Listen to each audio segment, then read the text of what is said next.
Saudara, jumlah korban tewas di jalur Gaza telah meningkat menjadi 62.004 jiwa dengan lebih dari 150.000 lainnya luka-luka sejak konflik antara Hamas dan Israel atau serangan Israel ke Gaza. Dalam 24 jam terakhir, serangan Israel menewaskan 60 warga Palestina dan melukai 344 lainnya. Dari korban tersebut, 27 orang diantaranya tewas dan 281 orang terluka saat menunggu bantuan kemanusiaan.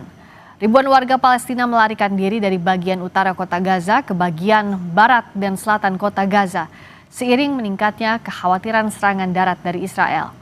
Warga Palestina menuntut agar perang yang memicu krisis kemanusiaan parah ini segera dihentikan. Mereka juga meminta Hamas meningkatkan upaya negosiasi agar bisa mencegah serangan darat Israel.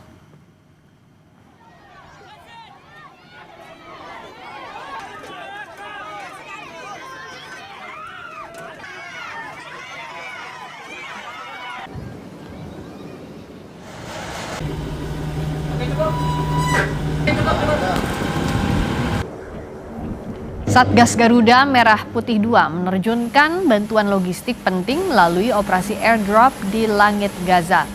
Misi ini dilakukan bertepatan dengan peringatan hari ulang tahun ke-80 kemerdekaan Republik Indonesia tanggal 17 Agustus 2025. Dua pesawat Hercules C-130J TNI Angkatan Udara dari Skadron Udara 31 membawa dan menerjunkan bantuan kemanusiaan seberat 17,8 ton sebagai simbol tanggal dan bulan proklamasi kemerdekaan Republik Indonesia. Misi ini seluruhnya melibatkan 66 personel gabungan di bawah komando dan Satgas Kolonel Penerbang Pugu Julianto. Bantuan berupa makanan siap saji, obat-obatan, perlengkapan darurat. Pelaksanaan misi kemanusiaan ini menjadi simbol persaudaraan tanpa batas.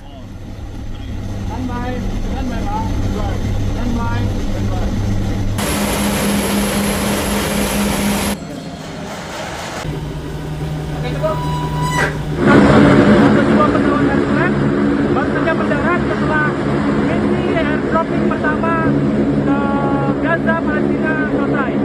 Dalam misi airdrop ini, Basnas berperan sebagai menyediakan semua logistik bantuan untuk rakyat Gaza Palestina.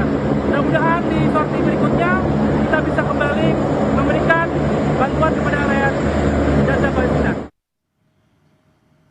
Dan saat ini kita sudah bergabung dengan dokter relawan Mercy yang berada di Gaza, Palestina. Ada Dr. Eka Budi Satyawardana. Dr. Eka, Assalamualaikum, selamat malam waktu Jakarta. Waalaikumsalam, selamat sore waktu Gaza. Di sini sekitar pukul 3 sore, Mbak Fiska. Selamat sore waktu Gaza, Dr. Eka. Kalau kemarin Indonesia mengirim bantuan menggunakan 2 Hercules di hari kemerdekaan. Apakah sudah bisa terjangkau dengan baik, dokter?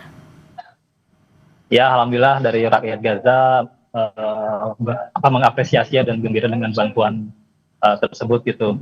Tapi secara kuantitas ya jauh masih kurang gitu, karena satu kali airdrop itu mungkin hanya bisa mensuplai 1/6 dari 1 truk gitu loh, Mbak. Jadi walaupun sudah disuplai dengan airdrop, tetap kebutuhannya belum mencukupi.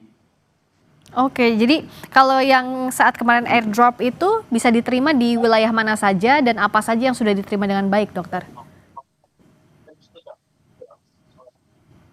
Ya, dari info yang didapat sih ada makanan siap saji dan mulai obat-obatan, mungkin obat-obat kayak paracetamol ya kalau nggak salah sih gitu.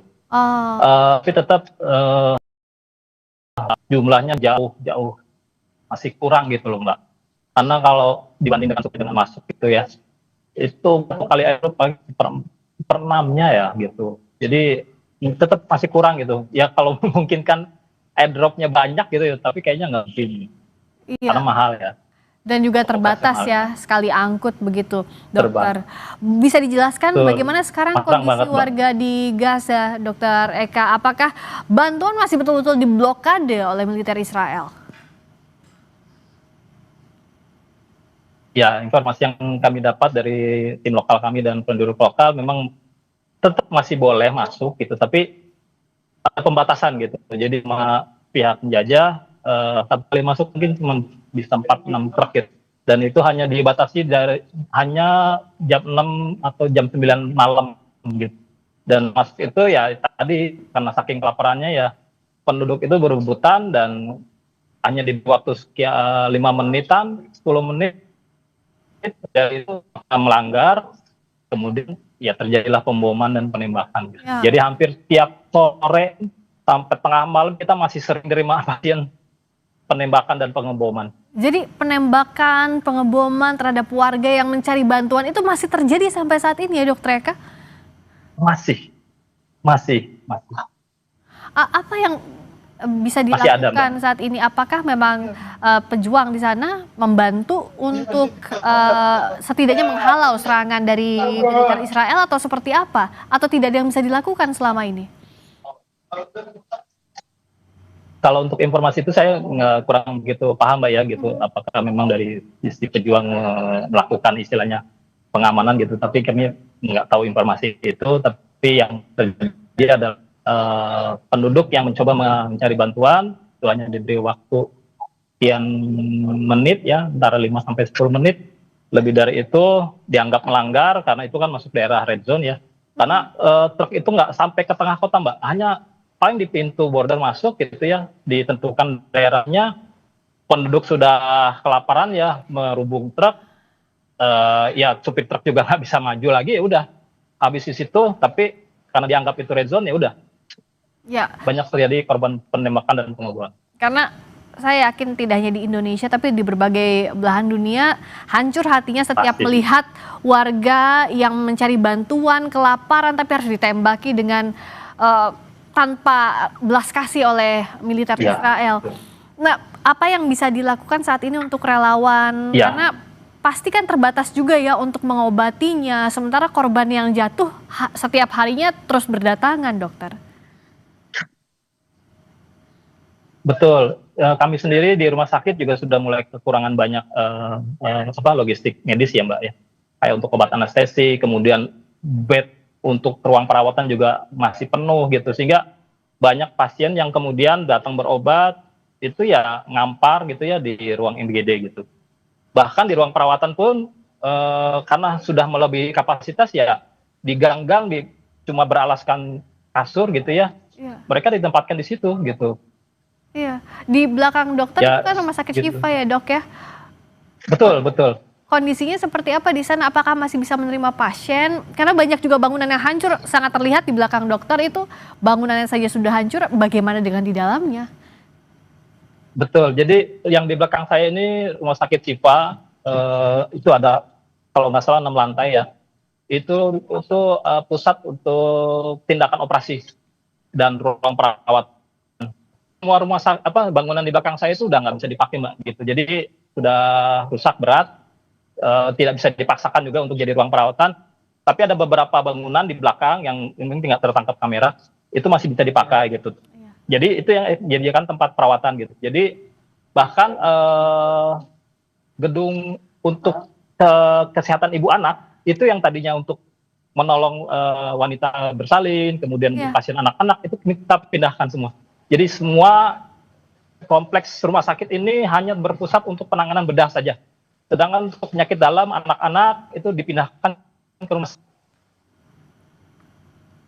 Jadi udah nggak pakai di gedung ya sudah teronggok begitu saja. Begitu Mbak.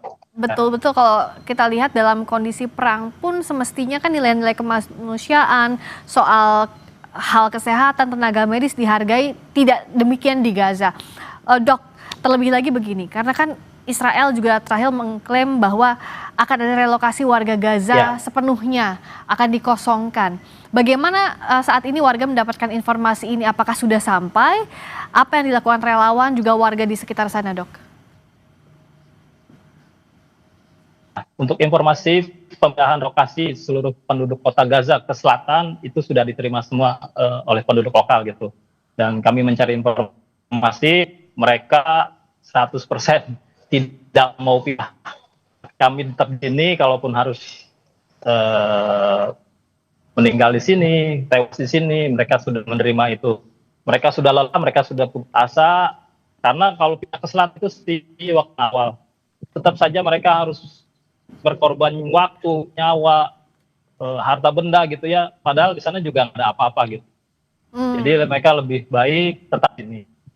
Jadi semua Bahkan bertahan ya. dapat berita katanya nih bahkan katanya hari Kamis ini katanya mau ada semacam ya bahwa mereka menyuarakan keprihatinan mereka tentang kondisi ini. Katanya hari Kamis nih Mbak. Kita juga masih nunggu-nunggu nih. Oke, nah kalau begitu dokter relawan di sana, relawan internasional, apa yang dilakukan dalam kondisi seperti ini?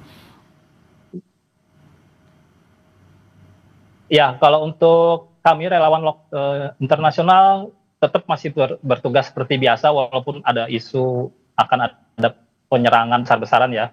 Tapi sampai hari ini, detik ini kami masih tetap berada di sini memberikan pertolongan sebisa yang kami bisa dengan peralatan yang terbatas dan obat-obatan yang terbatas. Juga akan seperti apa? Karena kan kalau nggak salah kemarin juga ada perundingan ya, gitu dengan antara pejuang dan Najah gitu. Nah kita juga masih nunggu itu. Penduduk lokal pun juga masih menunggu itu. Tapi walaupun kemudian nanti hasilnya adalah pindah, mereka tetap tidak mau, Mbak.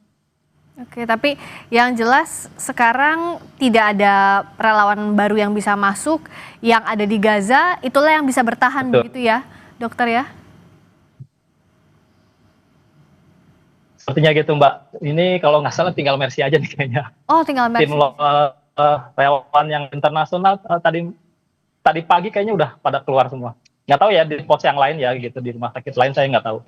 Kan ada banyak juga ya NGO lain. Tapi untuk Ashifa kebetulan kayaknya tinggal kami aja nih. Dan relawan Mercy, dokter, kawan-kawan bagaimana memastikan keselamatan di tengah kondisi seperti ini? Tadi dokter bilang bahwa apapun yang terjadi akan tetap bertahan di sana. Ya betul Mbak, paling kita tetap berkoordinasi dengan WHO dan Kementerian Kesehatan Palestina Mbak. Dokter Eka, doa kami dari sini untuk Dokter Eka dan juga warga Gaza agar semua cepat berakhir. Dokter Eka diberikan kesehatan, keselamatan senantiasa. Amin. Salam kami dari sini, Amin. Dokter. Terima kasih banyak. Terima kasih banyak supportnya. Sama-sama Mbak. Saudara, bantuan kemanusiaan berjatuhan dari udara yang diberikan dari para pendonor negara internasional di jalur Gaza pada Selasa waktu setempat. Warga Palestina di jalur Gaza masih terus berjuang menghadapi kekurangan makanan yang parah akibat blokade Israel. Kelompok-kelompok bantuan terus mengkritik metode pengiriman bantuan melalui udara. Hal itu karena banyak bantuan yang tidak sampai ke warga Gaza yang paling membutuhkan. Sejumlah paket bahkan jatuh ke laut dan mendarat di wilayah zona merah.